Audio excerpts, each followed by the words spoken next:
crush your enemies. They drew first blood, not me. See them driven before you. Oh, my user.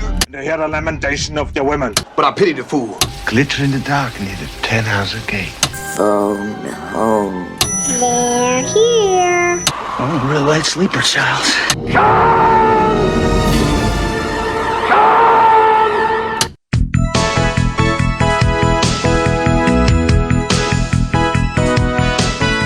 Welcome to Vintage Video, where we're rewatching the 80s so you don't have to. We'll be reviewing every major film release of the 1980s in chronological order, overanalyzing what you've seen and spoiling what you haven't. I'm Patrick O'Reilly. I'm Jesse Bayless. And I'm Richard Wells. And today we're discussing One from the Heart, released February 11th, 1982. It was written by Armyan Bernstein and Francis Ford Coppola, based on a story by Armyan Bernstein, with uncredited work from Luana Anders, directed by Francis Ford Coppola, and released by Columbia Pictures.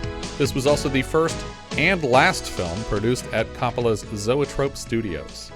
Just realized I haven't been doing these so far this year, but Danny Tamborelli, half of the titular Pete's from Nickelodeon's Pete and Pete, was 3 days old when this film hit theaters. Hey. So happy 40th birthday to Pete back then. I didn't realize I was so close in age to him. I thought he was much younger. Turns out, nope. After the troubled production but relatively successful release of Apocalypse Now, Coppola began working on his next film, and MGM stepped in to finance with a $2 million payday for the director. Coppola turned the deal down, opting instead to produce the film through his newly founded Zoetrope Studios, but MGM did retain North American distribution rights.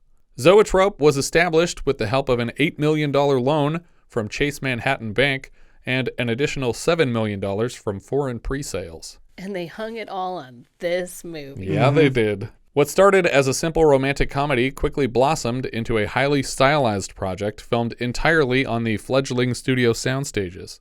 The budget exploded from a meager $2 million to $23 million. Wow. It sort of makes sense and sort of doesn't make sense. I mean, it doesn't make sense that they did it, but you see the money. Yeah. I see Yeah. that. But it also would have been significantly cheaper just to do this like on location for all of these places. His point has always been that he was making the fantasy version of Las Vegas, not real Las Vegas, and so he wanted to shoot on a fantasy version. Or but he then needed an commit excuse to use the stage. That's what it feels like, though. It also feels like if your point is, oh, well, we wanted to make it feel like a fantasy version, it's like, then why is everything photorealistic? Like, do cardboard backdrops, do hand-painted marquees. Like, this doesn't need to be fully lit neon everything everywhere. Well, I feel with what Jesse was saying that what this was is less of a film and more of a marketing promotion of look what we can do on these sound stages, especially with the last line of text of this, which was just like, oh, okay. Yeah. Your film here. Yeah. Supposedly, Jill Clayburgh and Michael Douglas, who had previously co-starred in It's My Turn, were set to reunite playing the leads here, but were replaced somewhere in pre-production by Teri Garr and Frederic Forrest, unless that was literally just a mistake that got printed, like someone mixed up the two films.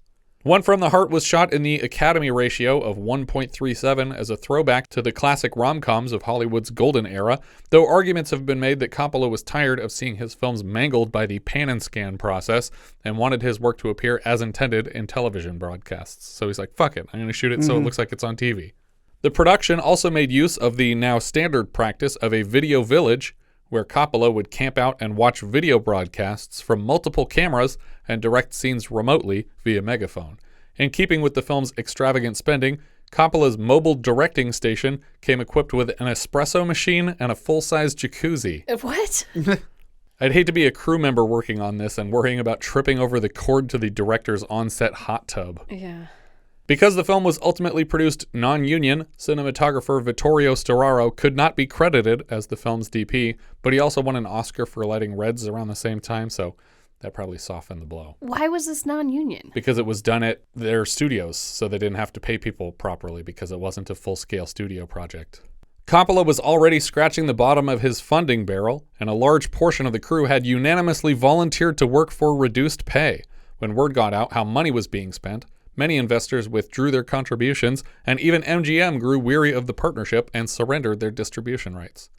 Coppola started offering tours of the studio to wealthy business owners, with sites on befriending and soliciting loans from them, and eventually he connected with Canadian real estate and oil magnate Jack Singer, who injected $3 million into the production budget to restore crew salaries.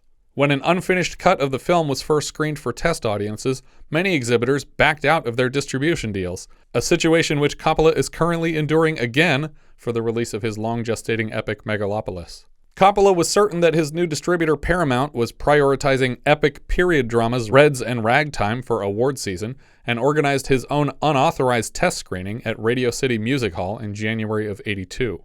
Similarly disastrous reactions were the last straw for Paramount, who, in retaliation, pulled out of their distribution deal. Coppola was left scrambling and ultimately landed at Columbia, who stayed on through the film's release for better or worse. On a final estimated budget of $26 million, One from the Heart brought in $636,000. Oh my God. Before it was unceremoniously dropped from theaters. I mean, it's not good, but even his name couldn't get people in the theater. I know. That's... How did This is his first film after Apocalypse Now. How did he survive this? I don't understand how he bounced back. Here's how. After the film's epic failure, investor Jack Singer put up $12 million to fully acquire Zoetrope Studios, and because the studio was listed as collateral on his loan, Singer was able to block several larger offers on the property, which he later renamed Hollywood Center Studios. Oh. I used to go to that lot all the time. I didn't realize that was Zoetrope Studios at one point. Coppola was left in crushing debt to several investors, but resisted the urge to declare bankruptcy, insisting he had endured similar financial peril with Apocalypse Now and would surely find his way out again. He eventually did dig his way out, but it took his next 7 films to recoup the losses of One from the Heart, finally paying out Singer during the production of 1990's The Godfather Part 3. It scored 1 Oscar nomination for composer Tom Waits. Wow. That's all it got. The film opens with black and the sound of a spinning roulette wheel. And after the sound of the ball slotting into place, we're entreated to probably the most gorgeous opening title sequence from any film we've covered on the podcast so far. I really love the way all of this looks. Such a waste of money, though. I know. It looks it looks so expensive. I'm sure they're all miniatures, but they're fully decked out with like really intricate neon lighting. I'm not 100% sure these are all miniatures. Like, you think they're full-size marquees? I don't know. I really don't understand why you'd physically build all this stuff. I don't know either. But it looks CG because of how beautiful it is. Yeah. It's but very it definitely intricate. isn't It definitely CG. isn't, but it looks... Well, yeah, it looks crazy. Yeah, this was like Supergirl level of opening titles. Yeah. Accompanied by a duet called Once Upon a Town, sung by Tom Waits and Crystal Gale. The words One from the Heart appear handwritten in a neon light over the moon. The camera glides past aerial matte paintings of the Las Vegas Strip and the surrounding desert. At night, the sand dunes take on the forms of nude women in the moonlight. A billboard for the Sands Hotel is nearly obscured by one of these dunes until a strong breeze erodes the shape away. Do you guys recall the last time we saw wind eroding a sand sculpture of a nude woman? Sphinx or something like that? A woman turned into a sand sculpture and then wind blew her away. Oh, is it yeah, what's the one with all the gods and stuff? No. What am I thinking of? With all the gods? Clash of the Titans. Clash of the Titans is what I was thinking no, of. it's not that Yeah, one. It's a hallucination brought on by psychotropic mushrooms that they're taking with a Mexican tribe. Oh, yes. I do remember. It's the one where he goes in the sensory deprivation tank. Oh. Altered States? That's Yeah, right. there you go. Wow. I was going to say, do you remember the last time that we had Tom Waits? Well, the last time we had Tom Waits on the podcast was, I believe, in Wolfen. That's what I have. Yeah. But he's like, there's a song playing at a bar, and it's Tom Waits' voice in the background, but he's not actually in the film, even though he's credited as bartender. He's credited, yeah. But we've actually had him once before in Ralph Waits' On the Nickel, and he does the titular song for that film, too. I don't think he appears in the film, though. Now we see wingtip footprints in the sand, and we follow them to another trail of barefoot footprints. Eventually, both trails are barefoot, and they continue alongside each other over a hill to the marquee of the Dunes Hotel and Casino. We continue our tour of neon Vegas marquees with a sign for the Hacienda Hotel, this time incorporating a credit for the directors of photography, Vittorio Storaro and Ronald V. Garcia. So he gets a credit in the opening titles, but because it's not at the end of the film, it's considered uncredited, which is weird. But this is also like a restored version. I wonder if that Yes. was added. Well, I think this whole title sequence was original to the film. Okay. If it wasn't, then that's even more embarrassing. Next is another sign for the Sands, and the marquee credits the songs and music to Tom Waits and the vocals to Waits and Crystal Gale. Next, we see credits hung on ancient Greek columns, topped with a sign for Caesar's Palace. And after that, a sign for the less familiar to me Thunderbird Hotel. We finish the opening credits with story/screenplay and director credits on another sign for the Dunes. I don't understand why you'd recreate all these things as a like imagined version of Vegas. Why wouldn't they just all be original, not real places? I don't know. I think part of it is that they like the aesthetic of those signs. I do think it's weird to just use reuse them. so many of them. Yeah. It seems like such a waste of money. It does. We get one final sign advertising the Golden Nugget, and the camera swoops around behind it and through the sign to drop us on the intersection outside Hotel Fremont. A few forced perspective elements in the set imply that we are on location, but this is indeed a soundstage playing a Vegas exterior.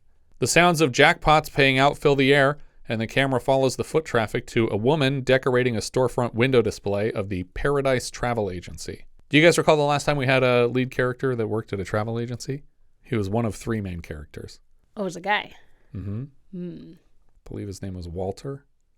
So one of those like 4 seasons kind of like divorce comedy things. No, this one was about people with a problem that they're trying to overcome. 3 guys who have 3 different problems. Oh, nobody's perfect. There you go. I only remember his name as Walters because he has multiple personality disorder, and I made a joke about Walter's alters. Still funny. I have to imagine it's difficult to sell travel packages to people who are mostly already on vacation, but maybe they get customers here who just struck it rich, and they're like, I'm going to splurge. Yeah. I don't know. People try to sell you timeshares when you're on vacation. Do they? It's like, oh, this is I've so never been nice. on vacation before, so So you got to keep it going. You got to keep it rolling. keep the streak of not going on vacation rolling. A voice playing on the in-store speaker system advises customers to get out of Vegas and into paradise, and specifically suggesting visits to Bora Bora or Tahiti, or maybe both if they're in the same Yeah. place. I don't know. I think it's smart. You target people. They go to Vegas. They're incredibly disappointed. They're like, I could have been in Bora Bora. Oh my God, what am I doing here? She's dressing a miniature New York set, advertising round-trip packages to the Big Apple, and unless I'm misreading the sign, the package goes for $365, which must be an intentional ripoff in the story, because it doesn't cost that much now. Why does it say $365 for round-trip to New York? Unless it's to Bora Bora to New York. No, it's a New York thing. It's hung above the Empire State Building. It says round-trip to New York, $365. Maybe that's the entire trip for everyone. It's like 2 plane tickets, a hotel. It must include a lot of stuff. This woman, by the way, is Frannie, played by Teri Garr, and we cut to her arriving home with groceries that night. She proceeds to do something that only movie characters do, which is to sloppily carry in all of her groceries in one big uneven pile and dropping fully half of them in the lawn, where a passing dog tries to nip at them. She carries what remains into the house, and behind her, a car skids up to the curb. A man steps out and collects everything she dropped and follows her inside. This is her boyfriend Hank, played by Frederic Forrest. He calls to Frannie just inside the door, but it seems she can't hear him, and she rushes upstairs while undressing for a shower.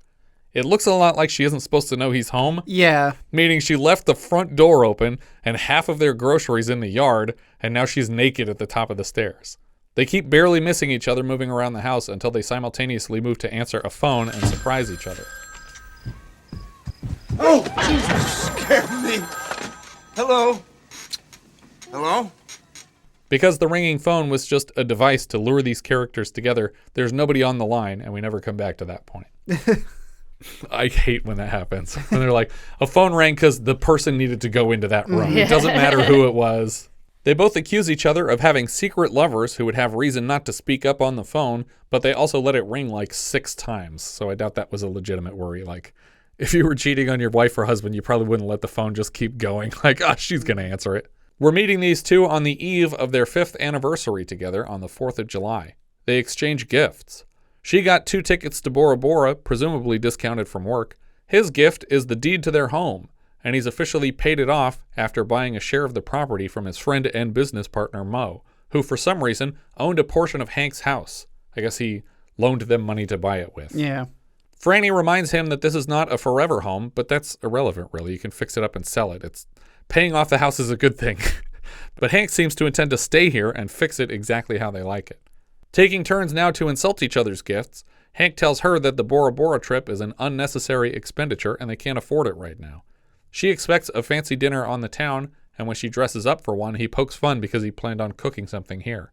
After dinner, they make a bed on the floor of the living room, and she heads upstairs to change, returning in just a robe and quickly dropping it to the floor. They climb naked under a blanket, and the lights dim around them. Sometime later, they're eating dinner at the table, and the lighting is weirdly inconsistent. Behind Hank, we see a flat black, and then suddenly the windows are glowing red, but then 90 degrees to the right, the kitchen behind Frannie is lit like it's the middle of the day. Yeah, considering, like, this is basically just supposed to be an advertisement for his studio, I don't understand a lot of the Unless it's aesthetic literally choices. just like, look what we can do. Look how we can light a kitchen. It can be night. It can be day. But Yeah, it looks it's like the bad. end of Looker. It looks bad. And I also think that making everything super stylized in the studio is also not necessarily a selling point. Yeah. Hank admits here that the money he spent buying the deed to this place came from their joint account. So in a way, he bought her anniversary gift with her own money and without even consulting her. She tells him that when they met, she wasn't interested, but he grew on her because he was actually nice back then, but those days are over. They start picking on each other for gaining weight over the last 5 years, and the disagreement evolves into Frannie throwing things around the kitchen and then storming out. The acting in the scene is suddenly very corny sitcom-style delivery, and the score is suddenly just a deep, plodding horn sound. It's very weird. As they officially part ways, they put extra effort into hurting each other's feelings and admit that months ago, on New Year's Eve, they both had their eyes on different party guests to share midnight kisses with. I want to kiss what's her name? You know, the tall blonde? Yeah, I know the tall blonde. I don't want to kiss you either. I wanted to kiss Mo. Mo? Yes, Mo, your best friend Mo. He followed me into the bathroom. He had my glove. I'm as surprised as Frederic Forrest is. Like, hey, I love Harry D. Stanton, but really? When we finally revealed Mo, I was like, what? Yeah. Why? What are you doing, Teri? She could do so much better. She elaborates that she didn't just want to kiss Mo. She was successful in this effort, and he had her half undressed in the bathroom at midnight with his tongue down her throat.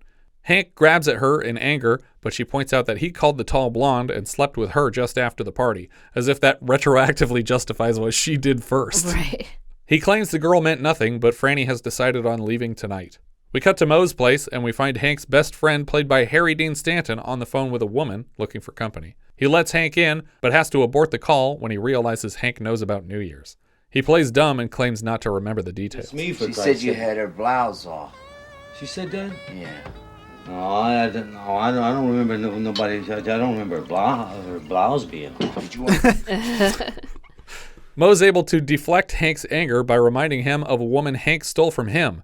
Amusingly, Hank's defense is, that was 3 years ago and Mo should be over it. But Hank was only 2 years into his 5-year relationship with Frannie at that time. Yeah. So it's like, you're stealing a girl from your best friend while you have a brand new girlfriend? And you've already admitted now to having another affair? Having a second, yeah. Hank walks out for a second to calm down, and when he comes back inside, he sits calmly on the couch with Mo. At first, I thought we were doing a slow dissolve to Frannie at her friend's apartment at the same time, but I realized when Hank and Mo never disappear in the foreground that the wall behind the couch is actually a screen and that the lights turn off on the camera side and turned on behind the screen so we can see through it onto another set. Okay. This is really cool. So yes, I will admit that I thought this was a neat trick, but again, feels so unnecessary. You know what? I don't care if it feels unnecessary, as long as you keep doing it for the whole movie. Keep doing cool stuff like this the whole time, but I feel like it's very front-loaded with this kind of stuff. Yeah, because they ran out of money. I think that's what happened. I think they ran out of money, or they just couldn't pay people to stick around and redo these sets, so they were like, you know, we'll just do it in this room. We'll just have a regular scene in this room then. Well, and the reality is that although it was neat, I don't think it was very far beyond the abilities of a good optical at this point. So I'm like, you know, you probably actually could have done it as cheap, just as an effect. Yeah, but I think that it's kind of a gimmick. No, I know that, and so I get it. But I'm just saying, like, it just seems again like pointlessly wasteful. Yeah, I would have been fine with it if he'd have done it for the entire story. but because he kind of drops these really cool visual things halfway through the movie, then I kind of like lost interest in it a little bit. It's the kind of thing that you would see in a movie that was supposed to be all one shot. Right, yeah. Like we need to move from one scene to the next, so we're going to use this kind of or on a stage performance. Well, that's what I was going to say. I feel like and I think I asked you while I was watching the film, I'm like, is this adapted from a stage play? Because it has just that practically feel. Was one. It has that feel to it in the same way that like Zoot Suit had that feel where you're like, absolutely, I get it, but it's emphasizing the fact that of its roots and where it came from, and it plays into the story. But I feel like it doesn't really add much to the story here, and it isn't coming from a stage play. It's not motivated. It's just look at what we could do. Yeah. And then it's like, but we also couldn't do it for much more time. Both halves of the film's central relationship are consoled by their friends, Mo and Maggie. Maggie tries to convince Frannie that Hank is actually a catch and things could be a lot worse. We learn quickly that Maggie's advice is coming from a place of prolonged loneliness. She can't find a man herself, so she can't stomach Frannie giving one up by choice. Maggie leaves for the night and advises Frannie to engage the slide lock behind her. We follow Frannie on a lap around the apartment, and then we fake dissolve through another screen back to Hank and Mo. What's weird, though, is as we're following Frannie around, she's like taking off her top and flashing away from camera and then putting her top back on, and it's like, who is that for? What is she doing? Well, there's a lot of people on set. I guess, yeah. This movie finds any excuse to have Teri Garr get naked. Yeah, but it's like it's literally just for titillating purposes. Like, it's just like, oh, are we going to see her naked? Oh, no, she put the same top back on as she was walking through the bedroom. It's like, I don't understand what the point of that was, other than the director was like, what if you were undressing here? Doesn't matter if you're redressing again seconds later. Mo leaves Hank alone at his place, and we cut to Frannie calling the house to reach him. He's obviously not home because he's crashing at Mo's place, calling the same number to reach her. They spend the night tortured, knowing neither came home after their fight that night. Now, we dissolve to the next day, and we see Hank at his workplace, which at first I mistook for Vegas's famous Neon Museum, which is like a graveyard of defunct casino marquees. But I think the context of the story is that this is literally just a junkyard full of casino marquees. Though the scene is often referred to as the Garden of the Taj Mahal. Back at the Paradise Travel Agency, Frannie is assembling a new window display advertising Bora Bora, but a gentleman outside the window informs her that she has Bora Bora all wrong. This is Ray, played by a doe-eyed Raul Julia, and he quickly attracts Frannie's attention with his pressed tuxedo and worldly knowledge. He confesses that he's always found her displays very enticing, and she's flattered. He tells her he's a singer and a pianist right down the street, and he invites her to his next show. Moving outside to speak with him, she has to check with Maggie that she hasn't imagined this man, and Maggie admits that he's gorgeous but dangerous. Ray offers to hold tickets for Frannie at the door, and she hesitates to give him her name. He gives her a pack of matches and invites her to his midnight show. Just as Maggie is dragging her beyond speaking distance, she gives in to Ray. My name is Frannie. I like to dance. I'm Ray. I like to dance too. I'm gonna dance with him. You'll dance with him. I'm done. In the crosswalk, Frannie and Maggie happen to pass Hank and Mo without even seeing them. Hank is complaining about all the meaningless nonsense that Frannie pesters him about around the house, and they almost wander through a photo shoot on the sidewalk before catching themselves. When they stop, they're both entranced by the model, Leila, played by Nastassja Kinski, in a sparkly showgirl dress and cap with a sparkler in one hand raised like Lady Liberty's torch. It's only a model. But why male models? No, there's a female. She's so beautiful, they aren't sure she's even real at first, but inexplicably, she keeps eyeballing Hank while she works, and Mo can tell. It's like, it didn't make sense that Teri Garr was interested in Harry Dean Stanton, but it actually makes less sense that Nastassja Kinski would care about Frederic Forrest. Also, his hair looks so stupid in this scene. Yeah. Now, it's slightly better, like a little bit later in the movie when he like brushes it like back but here to it's the all side. just drizzling in front of his head. It's straight down. He's got this weird little bowl cut thing happening. I'm like, he just looks like an idiot. She's looking at you. You like that pose, sir? Think so? Yeah. Well, move over. Let's see. Move over. Mo encourages Hank to make a move. Leila gets frustrated with the direction for this session and wanders off set to give Hank the opportunity to approach her. He lights her cigarette and compliments her figure and eyes before she beats him to the point. You want to meet me 9 o'clock at the Fremont? I was just going to say, 9 o'clock? You're a legitimate phenomenon. She rushes back to work, and Mo can't believe Hank's account of their interaction. Oh, you son of a gun, you did it. Most highly implausible thing I've ever seen in my life. I'm at least grateful to the film for admitting this would never have happened. Mo and Hank pop out to a clothing store to buy Hank an inarguably worse outfit than what he was wearing when he hit on the girl in the first place.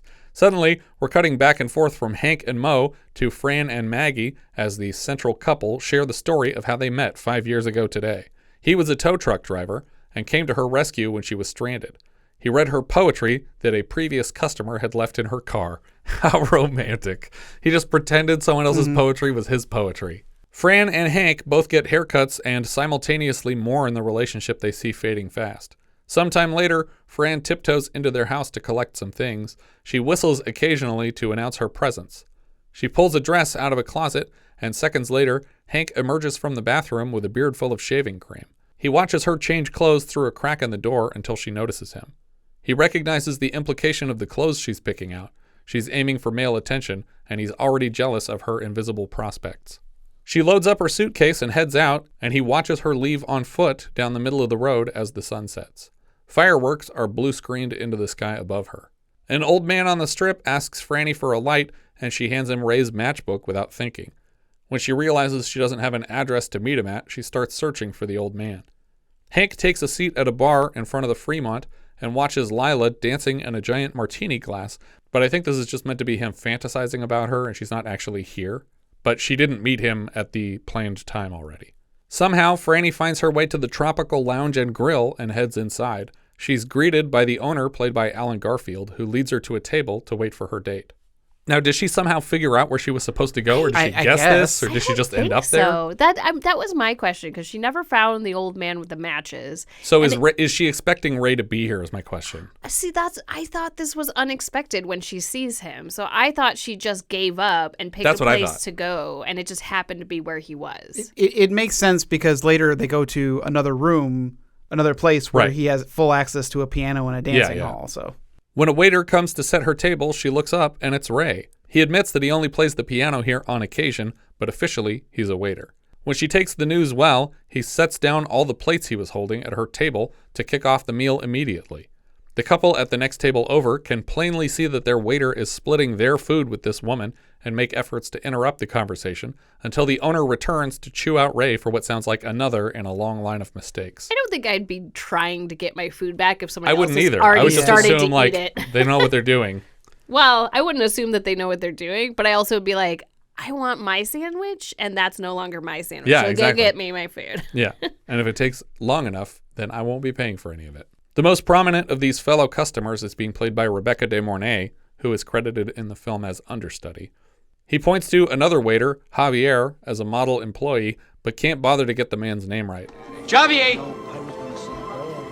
Javier. It's Javier. Raymond, why can't you be more like Javier? He sings, but he's completely satisfied with being a waiter. Are you listening to me? Javier! Horseradish, Javier! The owner even turns his ire on Frannie, suggesting Ray wouldn't know a tit from a tortilla, which Frannie interprets as a roast of her flat-chestedness, and she covers herself up. Ray is fired, and he leaves with Frannie. Together they walk to another location somewhere with a stage and a piano. Ray sits down at the keys and fantasizes about someday having his own version of Rick's Cafe from Casablanca. She reminds him that Bogey loses the girl at the end, and Ray suggests that he gave her up for something better.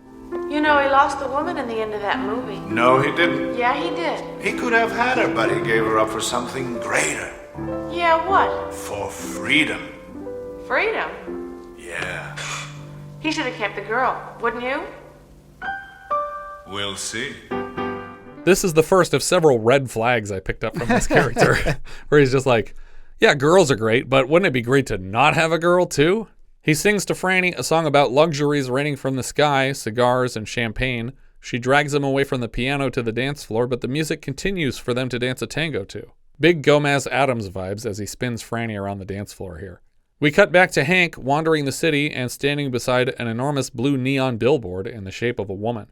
While he waits, it dissolves into an enormous Leila, resting her face in her hand, and the comparison to Joy from Denis Villeneuve's Blade Runner 2049 is impossible not to make.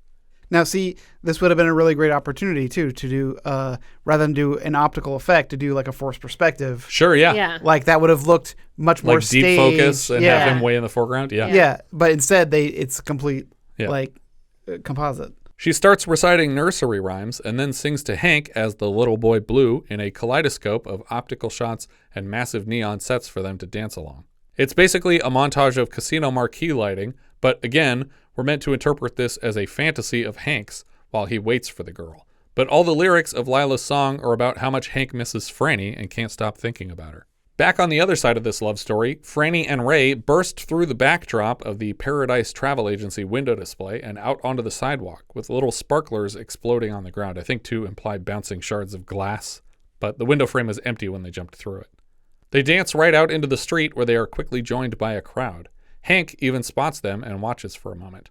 Nothing about this dancing is particularly remarkable or skillful, which is odd because IMDb mentions uncredited choreography by Gene Kelly, but maybe that's why it's uncredited.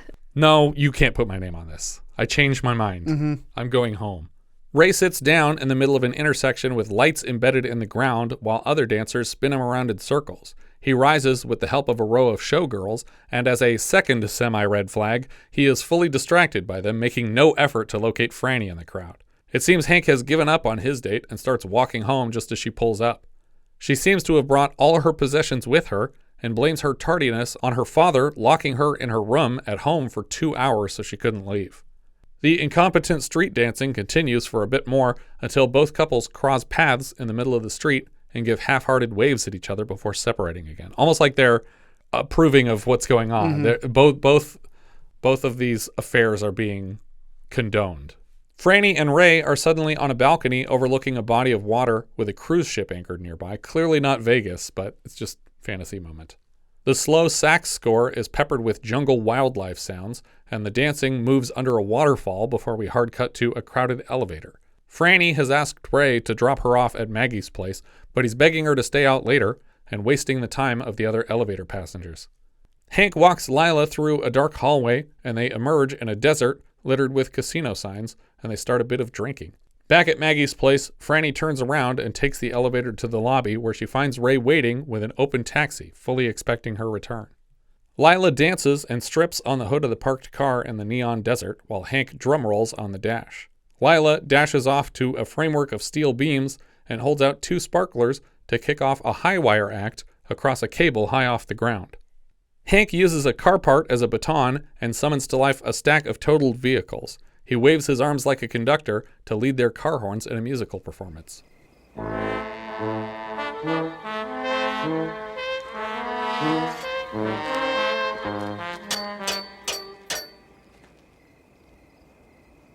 I call this used colata. Impressively, Leila crosses the wire quite gracefully and then slides down a second line with her hands into Hank's waiting arms. I guess she has some sort of circus experience because she's clearly doing this high wire act, like walking across a line by herself. And it doesn't look like she's concentrating very hard. It seems like she's doing it very second nature. Ray invites Frannie into his own apartment and puts on some music for her. She closes the door and we cut back to the desert convertible. Hank tosses a blanket over the two of them in the front seat and they begin making out. Back at Ray's place, their tango has gone horizontal and both couples are simultaneously consummating their affairs. Hours later, Hank awakens in the car, disgusted by what he's done. Frannie sits up beside Ray in his bed, similarly disillusioned. Hank stands to dress at sunrise, seemingly intending to just abandon Leila here. Well, it's his car, isn't it? Right, but he's walking away when she wakes up. In a junkyard mirror, Hank envisions Frannie and Ray together and demands an explanation as though he hadn't just indulged in the same way. He tries to call Maggie's place, asking after Frannie, and Maggie pretends he has the wrong number. Next, he calls Mo and asks Mo to bring Hank's car to the junkyard. So this car was just parked here. Okay. And he has Mo drive out to the junkyard to pick him up. Leila has overheard the calls and knows something of his plan. She balances expertly on top of a large ball from a 76 station and walks along in the dirt until an enormous ring catches her eye. It's a discarded casino decoration, and Leila claims she can see people's futures in the ruby, and Hank asks if Frannie is with Ray. The ruby gem dissolves to a shot of Ray's apartment, where he promises Frannie all manner of fantastic vacations to leave on right now. Why wait? As Mo drives Hank and Leila back toward his home, Leila admits that she knew what she was doing connecting with a married man. When you love a married man, you have to learn. Hey, I'm not a married man. Yeah, you step out there together. But you gotta come back alone. She tells him circus girls are not clingy. If he wants her to leave, all he has to do is close his eyes and she'll vanish forever. It's basically a no place like home trick. When they get to Maggie's building, Leila gives him one last chance to leave with her, and he doesn't take it. And as promised, she disappears forever the second he turns his back. Hank bangs on Maggie's door and threatens to break it down when she won't let him in. He's infuriated to find a guest bed empty and starts having a panic attack. Mo and Maggie are flirting near instantly, and Hank interrupts for clues as to where Frannie might be. He convinces her that, as a mature adult, he has no problem with whatever happened last night. Insanely, Maggie buys the act and immediately coughs up Ray's name and workplace for Hank to continue his investigation.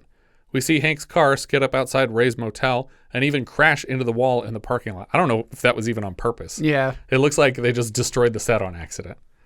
He knocks on the door to room 20, claiming to be room service, but they haven't ordered any and so don't answer. Do you guys recall the last time someone knocked on an apartment door to break up a couple claiming to be a delivery service, but were ignored until the knocker eventually broke their way into the apartment? Who is it? Morning paper. It's okay, I got it. Flowers. Catagram. Is it Land Shark?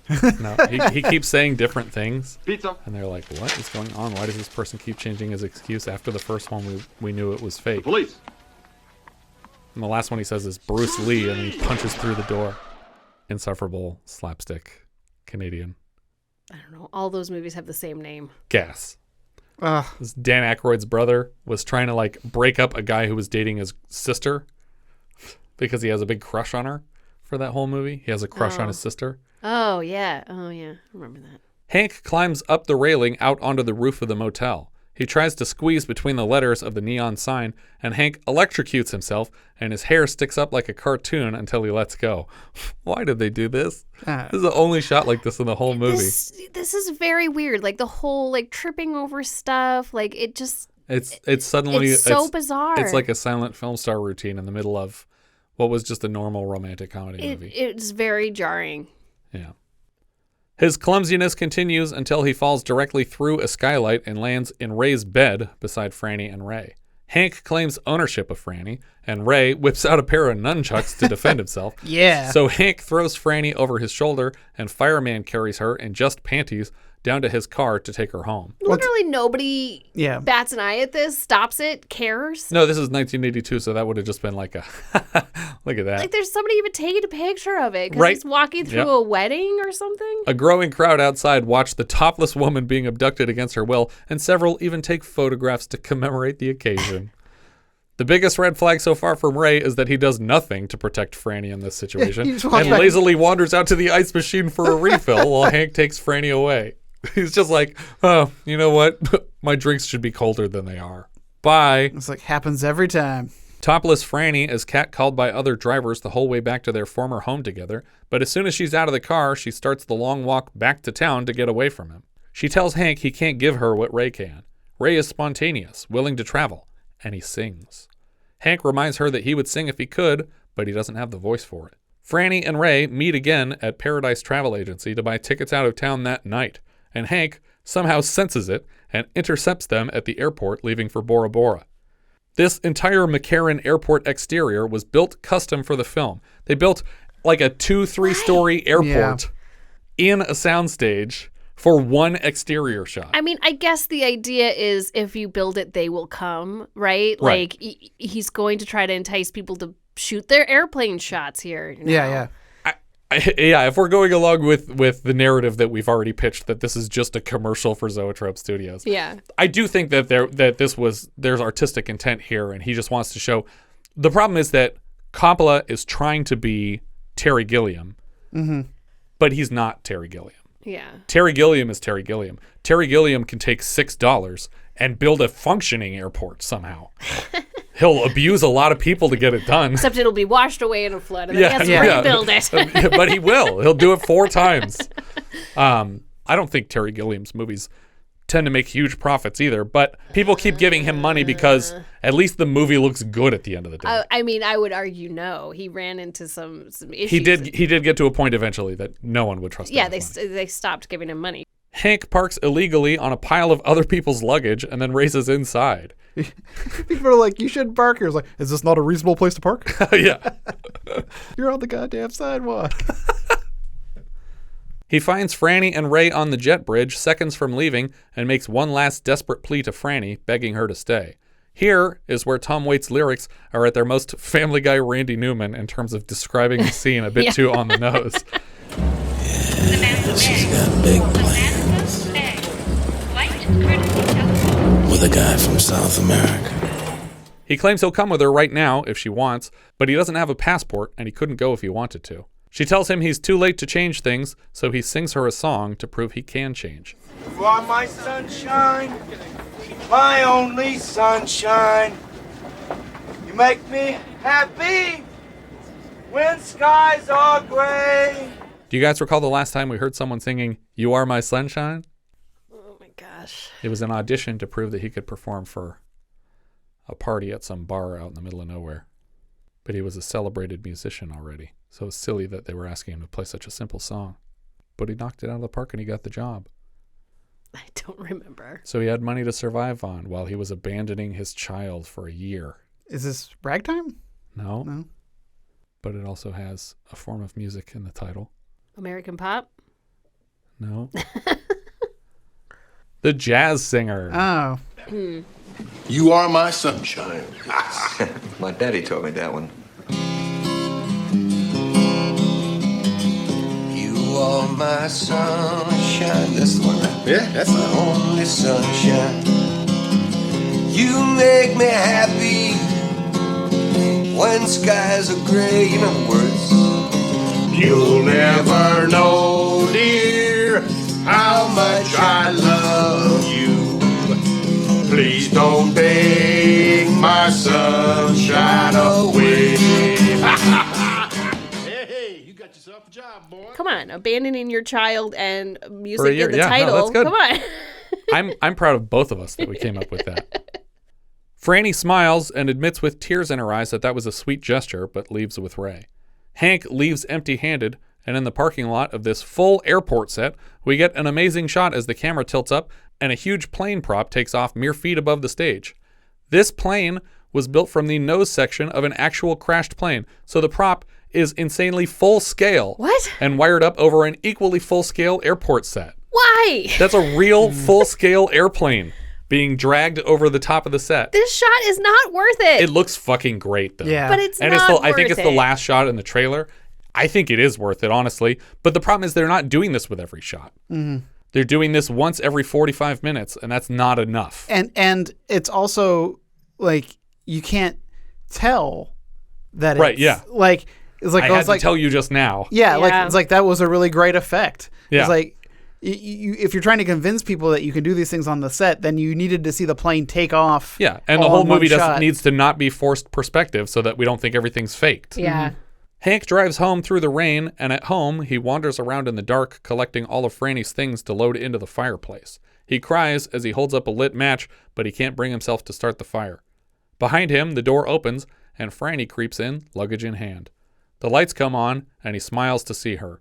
Since we saw her plane literally pull away from the jet bridge, the only plausible explanations are that she made a bomb threat, forcing an immediate landing and then escaped police custody somehow, or she literally tuck and rolled from the plane and dove out onto the roof of the airport during that incredible shot earlier.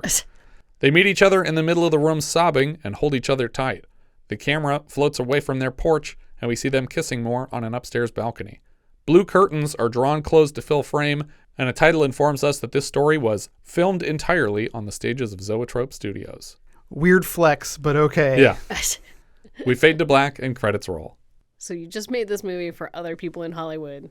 I don't think I think we're being cynical saying that that's why it happened. It does seem like why do you put that at the end of your film if it's not just because an he was proud of advertisement? having a studio. He thought that this was him taking the first step into being on par with Paramount and Fox. But who's the audience for that? Yeah, you put that at the end, like after the credits, after all the credits have rolled, then you put filmed entirely. He didn't want people to miss it. He wanted people to see it. He was showboating. I'm not saying that he doesn't have an ego issue, and clearly, he ate crow for a decade after this.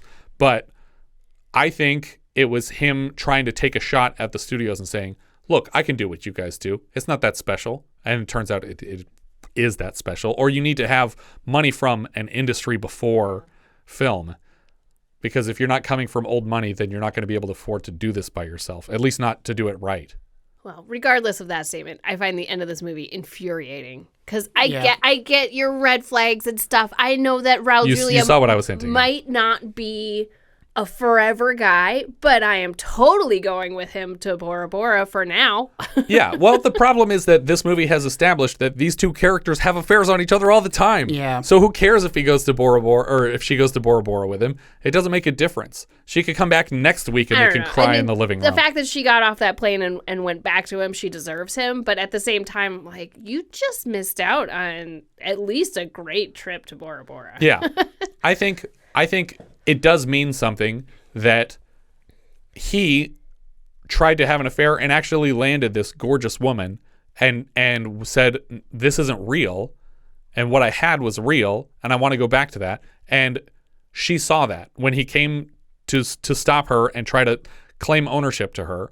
And this is 1982. That was still a romantic gesture at the time. To take a woman and throw her over your shoulder and take her home and say, you belong to me, was the romantic thing to do in 1982. I know times have changed a lot since then, but the fact that Ray does nothing to interrupt it or protect her or to stop him in that moment, to me is just an indication that she was going to get kidnapped and killed in Bora Bora. Like, she shouldn't have gone with the guy, even though, I would go with Ray, obviously, in that situation.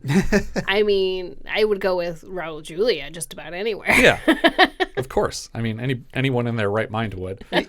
You know it's going to be temporary, but you needed to get away from this guy who you both agree you shouldn't be with. Right. Like, he's the one who's trying to win you back. She's not doing anything to win him back. Right, yeah. And I think that's what's occurring to her, is that she's like, not only did he land this like super hot model character already, but he's not interested in her. He wants me, and he's coming back to me, and he apparently wants me more than this guy I just met, who I thought we had a thing. And so, I mean, obviously, this kind of possessive stuff is gross and weird, but at the time, I think this is what she wanted. I think the implication of the film is that he is doing what she wanted. As much as she's like, oh, don't take me away. I'm not wearing a top. Don't bring me back to our house.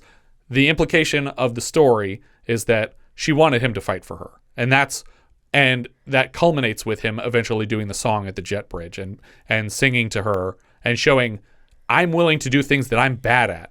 I'm willing to do things that I know I can't do if that's what it's going to take to get you to turn around and come back with me. And when she realizes that he's willing to make these sacrifices that from knowing him, she knows are big sacrifices, that's when she's like, he means it. He actually loves me as much as he says he does. Yeah. And there's a value to that. Even if he's not the best looking guy, he's not Raul Julia, it's not going to be as fun a weekend as she was going to have with Ray. But they've also just never even really established that they are a good relationship together. No, I agree. And so it's frustrating that even if he's suddenly doing the things that she'd rather have him do, I think they're going back to something that's toxic. Yeah. But I think that a big part of the message of this film is that the fantasy is not healthy. And that going off on these things that seem like, oh, all of the ideal perfect things of the world just fell into my lap. Should I go for that? Or should I go for what's real and what's reasonable? You know what movie does that better is High Fidelity. Absolutely, yeah. But yeah, I'm not saying it's a great film either, obviously. I just saying that I understand the ending and I think I see what he was trying to do with it, but it could have been told better. what he was trying to teach. We don't even know what Hank wants from, like, what does he even feel for her or care? What is it about her that he can't live without? Right. He never says it. Yeah. He says, like, I miss the way she does this, or I miss the way she would tell me about her day. Like, nothing. He just says, I want her back because she's mine. Yeah. And Ray has a pocket full of matchbooks. He's given them to 60 girls today, and this is the one who came to his show. Sure. And, he's given opportunities to prove that he actually cares about her in a real way, and every time it's just like, oh, you come find me. Oh, your boyfriend took you. Sorry, bye. Oh, that's too bad. And then she goes the whole way back to him and brings him to the travel agency. Okay, well then I think the biggest mistake of this movie, and there's a lot of mistakes in this Sure. movie, was casting Raul Julia. Yes, I agree. He's so charming Yeah. and desirable that you're just like, And there's a way that I don't get it. you can get a charming guy and have him be a little bit smarmy and gross. Yes. And Raul Julia is not that. Yeah. Raul Julia is just adorable, and he seems like a sweetheart. Yeah. And in this movie, we're not given any clear indication of any ill intent. Yeah. He just seems Oblivious. like a guy who just goes with the wind. yeah. Yeah. Yeah, I get it. But, and then maybe cast a more charming guy as our lead. Yeah, because Teri Garr is out of Frederic Forrest's league. Yeah. So I do think there's a bit of a mismatch there that could have been solved. Honestly, when I was watching it, I was thinking, and it almost feels like Frederic Forrest is in the same, like they definitely auditioned for the same stuff, Nick Nolte in this part. Yeah, sure. Because I can see that. he could do all the same brooding, like asshole husband stuff, and I know that he's not a husband, but they're, for all intents and purposes, they seem married at the beginning of the story. But he also has a little bit more of a gravitas to his like sexuality than Frederic Forrest does. I would buy Nastassja Kinski falling for Nick Nolte. Yeah. But I don't buy it with Frederic Forrest. Yeah. What are we thinking thumbs on this one? Oh, I give it a thumbs down Yeah, for sure. it's a thumbs down from me. You contemplate. I don't know. trying It's hard be to nice say to it? because there's very clear problems here, but there's also some really cool stuff. And now you got me second guessing whether the title sequence was shot 30 or 40 years later, because that would explain why it looks as beautiful as it does. Well, I think the title sequence was probably original, but I'm wondering if It didn't get a remaster or cleanup or something. Well, because there's two sets of credits at the end of the film. I don't. Oh, you're talking about over the blue curtain? Yeah. Yeah. So I don't know how often you guys actually watch till the film actually stops. Sometimes. Yeah. So there's credits, and then there's another set of credits for the 2003 remaster. Right. Yeah. Yeah. So which is the only HD version that exists. So how much did you touch up is the question. How much did they touch up? How much did they put back in?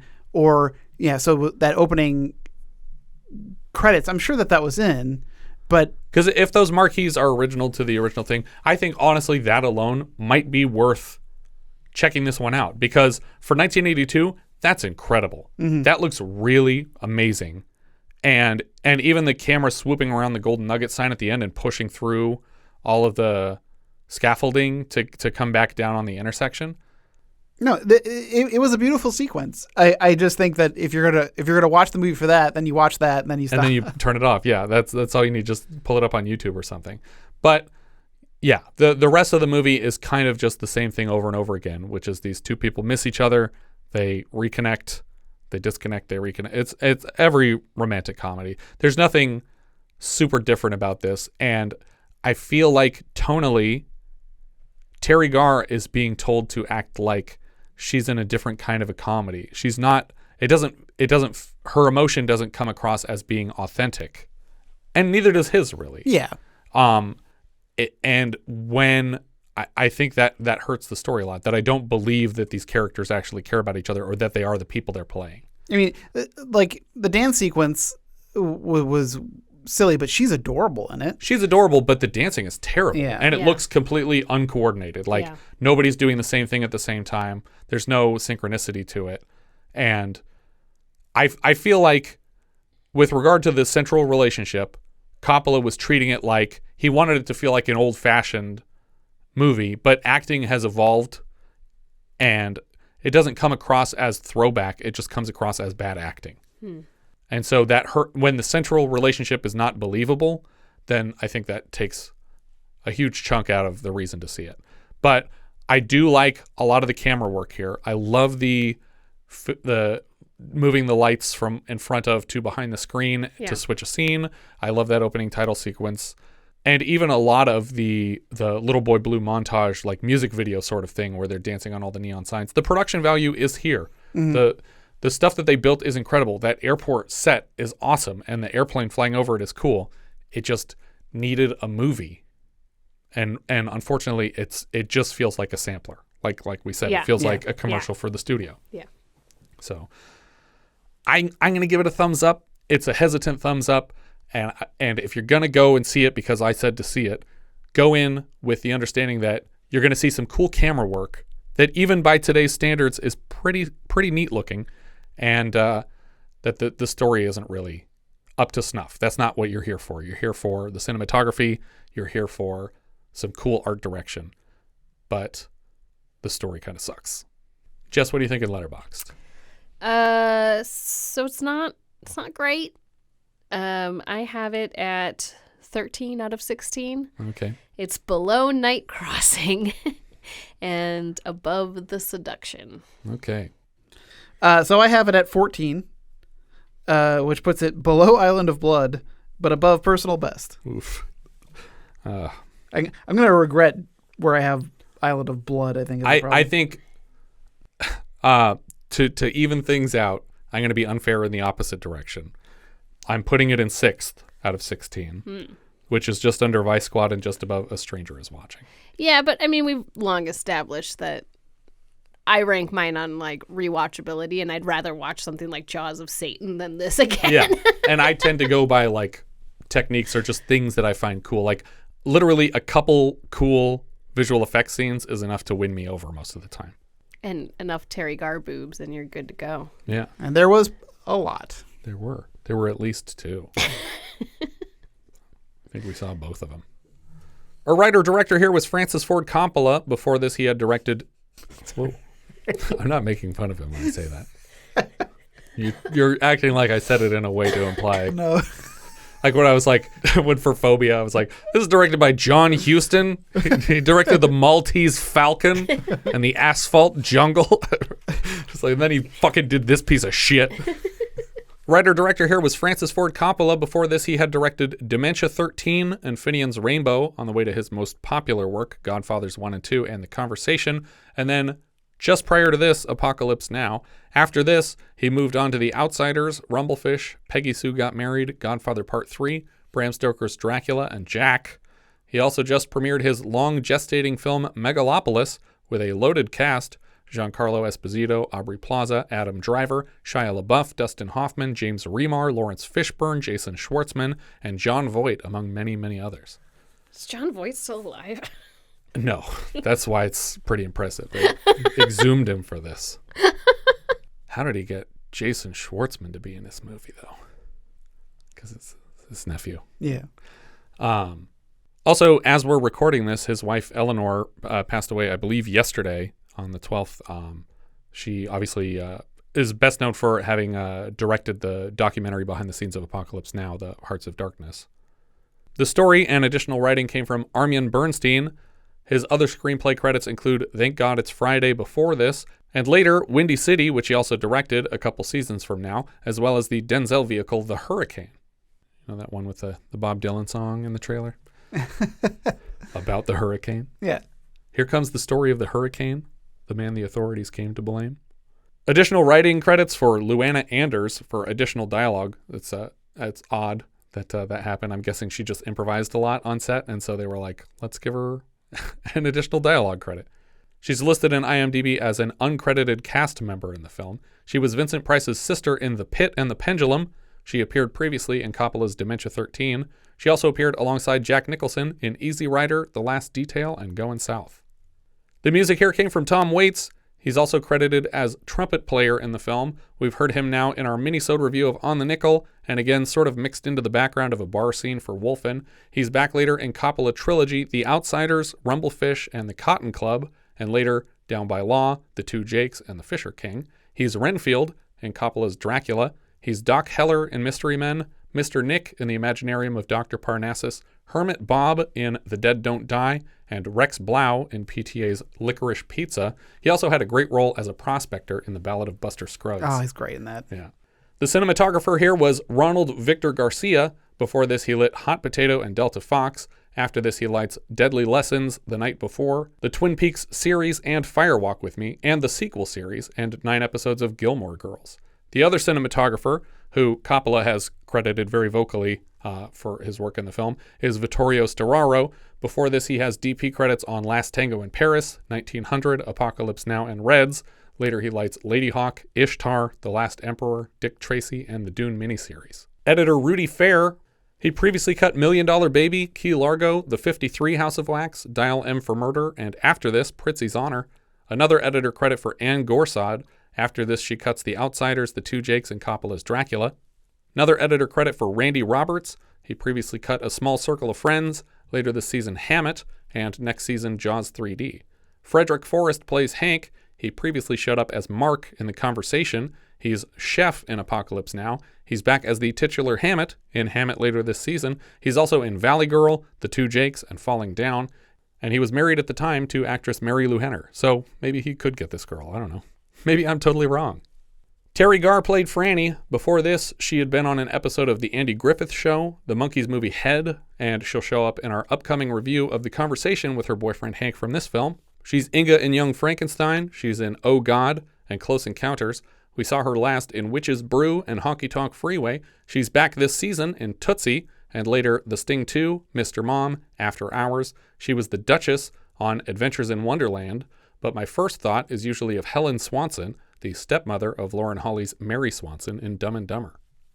She's like, thinks it's hilarious when the guys show up to the party dressed in the crazy blue and orange tuxedos. Raul Julia played Ray. Before this, he was in The Panic in Needle Park. He was Raphael in 12 episodes of Sesame Street, and we may have mentioned on the show that he starred as Dracula in a stage production with sets and costumes designed by Edward Gorey. That looks amazing from the photographs. Good. After this, he shows up in Kiss of the Spider-Woman, Moon Over Parador, Tequila Sunrise, and his own Frankenstein title, Frankenstein Unbound, from director Roger Corman, and then probably his best remembered roles as Gomez Adams in Barry Sonnenfeld's films and as M. Bison in the mid-90s Street Fighter film. Nastassja Kinski played Leila. She is the daughter of schizoid and Venom actor Klaus Kinski. We saw her last as Tess in Tess, and she's back later this season in Cat People. Later still, she is in Paris, Texas, Far Away So Close, and Father's Day. Is she the mom in Father's Day? The one who's having them go look for this kid? I know I've seen the movie, but I don't remember. Was it Billy Crystal and Robin Williams? Yes, yeah. I saw that in theaters, I remember, like probably opening weekend. But that's a fun movie. It's cute. Lainie Kazan played Maggie. We'll see her again in My Favorite Year later this season. She's in Lust in the Dust, Harry and the Hendersons, and perhaps more famously for Beaches and the Big Fat Greek Wedding trilogy. Harry Dean Stanton played Moe. Before this, he'd been Tramp in Cool Hand Luke. He's in Pat Garrett and Billy the Kid, Godfather Part 2, Alien, of course. We've covered his work so far in minisodes Wise Blood and Black Marble, and regular episodes Private Benjamin and Escape from New York. Later, he's also in Paris, Texas with Nastassja, and in Christine, Repo Man, Red Dawn, Pretty in Pink, Wild at Heart, Twin Peaks Fire Walk with Me, Fear and Loathing in Las Vegas, Straight Story, Rango, and we actually share a credit on one of his last titles, the first Avengers film, where he helps the Hulk when he wakes up in a destroyed warehouse. You, sir, have a condition. Alan Garfield played restaurant owner. That's weird for him to show up for just this one scene, but it's a Coppola movie, so you're going to want to be in it anyway. Also shows up with Frannie and Hank in The Conversation later this month. We've seen him so far in Mother Jugs and Speed, The Stuntman, One Trick Pony, and Continental Divide. Later he's in Beverly Hills Cop 2 and Dick Tracy. Italia Coppola and Carmine Coppola. As you may have guessed, these are the parents of director Stanley Kubrick. No, Francis Ford Coppola. But they are the two people that are in the elevator that are annoyed that Ray is wasting their time. Edward Blackoff played understudy. Later he's in Avenging Angel, Chiller, and Nightmare on Elm Street 2. Rebecca De Mornay was an understudy here. This is her first credit. She and co-star Harry Dean Stanton were actually a short-lived couple at the time of filming. Man, what is it with Harry Dean Stanton? I mean, I get it. I don't get why his characters get women. I get why Harry Dean Stanton gets women. After this, she shows up in Risky Business, Backdraft, The Three Musketeers. She's Wendy in the 97 Shining miniseries. She's Mrs. Kroger in Wedding Crashers, and she plays the mother in the 2010 remake of Mother's Day. She's also Dorothy Walker in 13 episodes of Marvel's Jessica Jones. Javier Grajeda played Understudy. He was Juan Bolsa on Breaking Bad and Better Call Saul. He's also in 39 episodes of Days of Our Lives. Cynthia Kanya played Understudy. She's Annette in Friday the 13th Part 6, Jason Lives. Judith Burnett played Eleanor, uncredited. She's uncredited as Ming Fa in Blade Runner later this season. Before that, she was Raven, uncredited in Xanadu. Ty Crowley played a dancer, uncredited. We saw him last as Eddie in American Graffiti. He's also dancers in Xanadu and Grease 2. Michael David Eilert played a dancer. He's also a dancer in Can't Stop the Music in Grease 2. Ken Grant is a dancer. He was Wilson in The Chant of Jimmy Blacksmith and a dancer in S.O.B. Sandra Gray was a dancer. She was a dancer in Grease, Xanadu, and one of the synchronized swimmers in History of the World Part 1. And probably in the Muppets. The Great Muppet Caper. Yeah, the Great Muppet Caper, because I think we decided a lot of those swimmers yeah, in I think common. so. Dr. Hayes played Porter. He was a cop in Vice Squad earlier this season, and he's back this season as a frat boy in Tag the Assassination Game. Michelle Johnston played a dancer. She was a dancer in Staying Alive, Dick Tracy, Showgirls, and Chicago. Douglas Brian Martin was a triplet, uncredited. He's back this season as a twin in Fast Times at Ridgemont High, so something terrible happened. He's also Ig in Hudson Hawk and Dexter Addams with Raul Julia in the Addams Family movies. So, I mean, yeah, because Ig and Ook are like twins in Hudson Hawk. So right. He must be a set There's a third one that just didn't make the grade or something terrible happened. Can you look up who Dexter Addams is, though? I'm curious which one is Dexter. I think there was there a set of twins in that one, too? Wait, so what am I looking up? Dexter Addams is from the Sonnenfeld the character. movies. Oh, okay. Oh, wasn't there a two-headed one? This is as good as it gets. So Dexter is one of the two-headed Addams Family character. Exactly who I was picturing. Cynthia Wyndham played a dancer. She was a waitress in MacGyver episode Thin Ice, and she's also the audio-visual teacher at the school on Freaks and Geeks and the mother at the pool in The Sandlot. Those are all the credits I have for this one. I think that's everything for One from the Heart. If you have any thoughts you'd like to share, you can find all our socials at linktree/vintagevideopod. If you enjoy what we're doing, consider giving us a review on iTunes. It doesn't help our visibility, but it's good for morale. And if you really like the show, maybe you should join our Patreon campaign at patreon.com/vintagevideopodcast for access to all our monthly 70s reviews and a hand in choosing next month's film. Patrons are currently choosing between Black Eye, The Black Windmill, Chosen Survivors, Daisy Miller, Dirty Mary Crazy Larry, Flesh for Frankenstein, The Holy Mountain, Huckleberry Finn, The Lords of Flatbush, Madhouse, The Mutations, Thunderbolt and Lightfoot, and Zandy's Bride for a 50th anniversary review next month. Thank you so much for listening, and I hope you'll join us next time when we'll be discussing The Amateur, which IMDb describes like so. A CIA operative takes justice in his own hands as his girlfriend is brutally murdered by terrorists. He carefully designs a plan to hunt down the terrorists after the crime and executes them one by one. We leave you now with the trailer for The Amateur. At this moment, all over the world, a silent, deadly, secret game is being played by experts.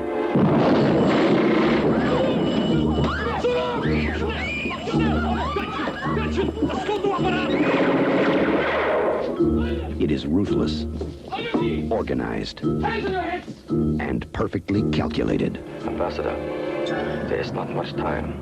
I cannot bargain. One hostage every 15 minutes. Zara Coppola. And only skilled professionals stay alive long enough to finish it. The murdered hostage was identified as Sarah Kaplan, 29 years old. There is no room for an amateur. Believe me, Mr. Heller, there's nothing we can do. We want you to know that you have our sympathy. All the company shares in your sense of loss. The CIA is powerless. I can't accept that. I've taken certain precautions. It's about the terrorists. Right. He wants them killed. John Savage is the amateur. I want to kill them myself. A mathematician without equal. A computer expert without peer. An assassin without experience. You're being sent into Czechoslovakia to assassinate 3 people. What do you know about firearms? Almost nothing. They trained him, briefed him, armed him, and then abandoned him. Have fun. I don't want him going over that border. I was instructed to assist you. If he's already across, I don't want him coming out.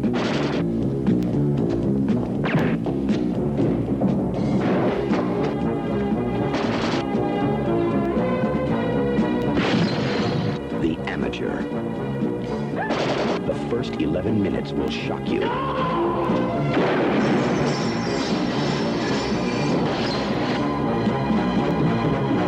The last 11 will rivet you to your seat.